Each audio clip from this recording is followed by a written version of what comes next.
Welcome to the deep dive.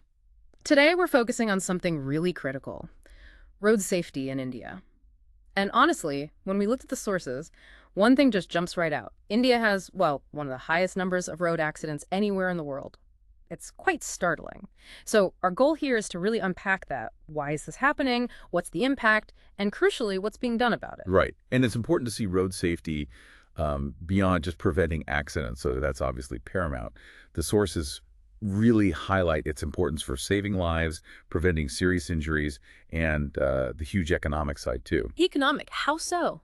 Well, think about it. Road accidents cost India something like 3 to 5% of its GDP every single year. That's enormous. It affects families directly, of course, but it also impacts the whole country's resources. And, it even affects things like traffic flow and how cities develop. It's all interconnected. Wow, 3 to 5%. That really puts it in perspective. It's not just individual incidents, it's a systemic issue. So, digging into the sources, Mm.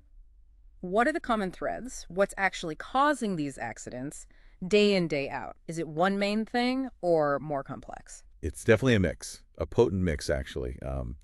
Overspeeding is a huge one, and also what the sources call rash driving, sudden lane changes, not yielding, that kind of thing. Okay. Then you've got, well, drunk driving, which is still a major problem, and increasingly using mobile phones while driving. It's becoming, frankly, quite deadly. Right, the distraction value. Exactly. And beyond just driver actions, there are other issues. People ignoring basic traffic signals, for instance. Mhm. Sometimes it's poor road conditions, too, like speed breakers that aren't marked properly. And then there's a broader lack of sort of public awareness about fundamental safety rules. Yeah, it's interesting because the sources underline that it's not always that people don't know the rules, like wearing a seatbelt or putting the phone away. It's the adherence, isn't it? What specific rules did the research really flag as most vital for prevention? Well, precisely that. The basics are fundamental. Universal seatbelt use, helmets for two-wheelers, these save lives, period. Yet they're often ignored.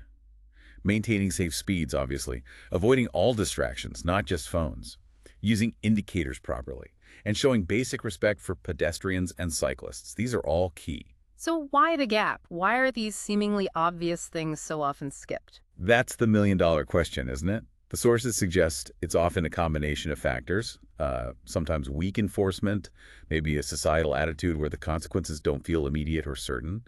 It's complex. Okay, so given all that, what's being done on a larger scale? Are there government initiatives trying to tackle this? Yes, definitely. The big one that stands out in the research is the Motor Vehicles Amendment Act of 2019. Ah, yes, I remember reading about that. It significantly hiked up the penalties for violations. Like, the fine for drunk driving went up tenfold. The idea was to create a real deterrent, change behavior through, well, hitting the wallet, A stronger stick, essentially. pretty much. And alongside that, there are awareness campaigns. You might have heard of Sadak, Suraksha, Jivan Raksha. Road safety, life protection. Exactly, trying to build a culture of safety through education, media, getting the message out there.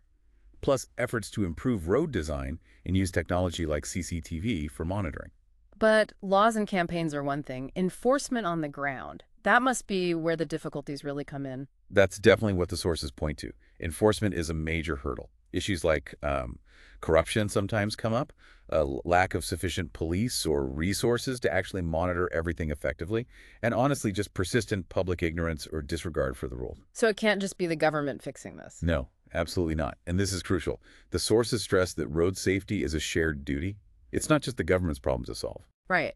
So, bringing back to the listener, what does this all mean for you, for everyone? It means we all have a role, a really important one.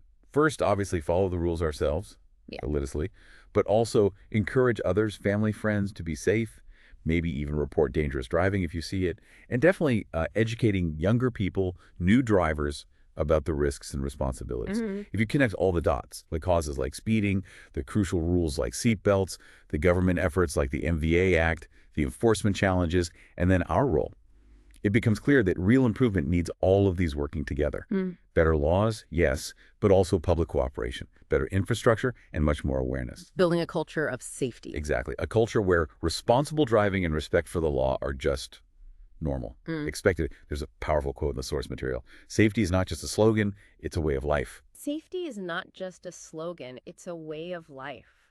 That really sums it up. It's a powerful thought to end on. Your individual actions, whether you're driving, walking, or cycling, they genuinely matter in this bigger picture. Thanks for joining us for this deep dive. Think about your part in making roads safer wherever you are.